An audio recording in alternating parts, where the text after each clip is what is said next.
कोल्हापुरातील ऐतिहासिक संगीतसूर्य केशवराव भोसले नाट्यगृह खासगी कंपनीस चालवण्यास देण्याच्या विरोधात आज धरणे आंदोलन करण्यात आलं.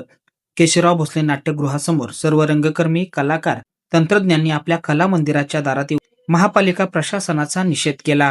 केशवराव भोसले नाट्यगृह जे आहे जवळपास 101 वर्षांपेक्षा जास्त कालावधी लुटलाय की ज्याच्या रंगमंचावरती अनेक दिग्गज कलाकारांनी पाया पडून आपली कला सादर केलेली आहे, जे आमच्या राजांनी, शाहू महाराजांनी कोल्हापूरसाठी केलेलं आहे. एक कोल्हापूरची ओळख जी आहे ती कलापूर म्हणून ओळख असणाऱ्या एका गावातलं केशवराव भोसले हा त्या सगळ्या कलेच्या चळवळीचा केंद्रबिंदू आहे.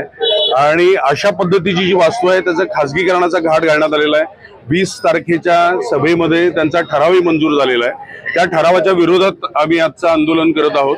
अतिशय शांततापूर्वक हे आंदोलन करत आहोत. आम्ही ओव्हरऑल खासगीकरणासाठी विरोध आहे का, तर तुम्ही बाकीच्या ज्या काय जागा खासगीकरणासाठी देताय, पार्किंगच्या देताय, त्याच्यावरती आम्ही काही बोलत नाहीये. पण केशवराव भोसले सारखी जी वास्तू आहे, जी आमच्या सगळ्यांच्यासाठी मंदिर आहे, त्या वास्तूचं खासगीकरण होऊ नये याच्यासाठी आम्ही फक्त रंगकर्मीच असे नाही तर कोल्हापुरातली जी कलाप्रेमी जनता आहे ती पण इथे आता एकवटलेली आहे आणि त्या सगळ्यांचाच विरोध आहे.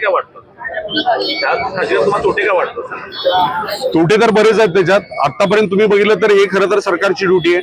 महाराष्ट्रात बऱ्याच ठिकाणी आम्ही नाटकाचे प्रयोग करतो. ती सगळी नाट्यगृह आत्ताही शासन मॅनेजमेंट खाली चालवली जातात किंवा महापालिकेच्या मॅनेजमेंट खाली चालवली जातात.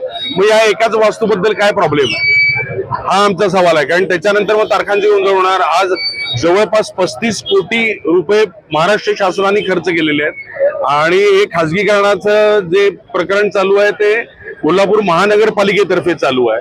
तर एवढा मोठा निधी भरून आल्यानंतर ते अद्ययावत केल्यानंतर उत्तम साऊंड सिस्टीम लावलेली आहे, बरेचसे लाईट्स लावलेले आहेत. त्याच्यानंतर कुठल्या तरी एखाद्या कंपनीच्या ताब्यात ते द्यायचं का की जेणेकरून त्याचा मेंटेनन्स होणार नाही. 5-1 वर्षाने त्याची सगळी वाताहत झाल्यानंतर परत ते कॉर्पोरेशनकडे येणार आणि परत आम्ही आंदोलन करायचं.